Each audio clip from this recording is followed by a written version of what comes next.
10টা টাকা নিলাম। কানে কথা যায় না নাকি? শুনেছি। কেন নিলাম? শুধুবে না? শুধিয়েছি কখনো? আমি যদি 10টা টাকা উড়িয়ে দিই? দেবে?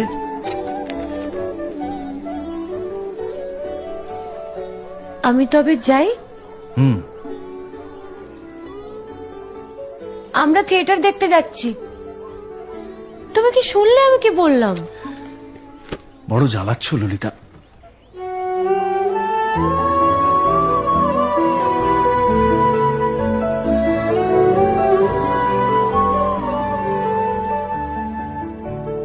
কি হয়েছে? আমরা সবাই থিয়েটার দেখতে যাচ্ছি। আমরা বলতে? আমি, কালী, চারু। চারুকে চেনো? ওই যে পাড়ার মোড়ের বাড়ির আমার বন্ধুর ব্রাহ্মবাড়ি। হ্যাঁ, ওই চারু, চারুর মা আর ওর মামা।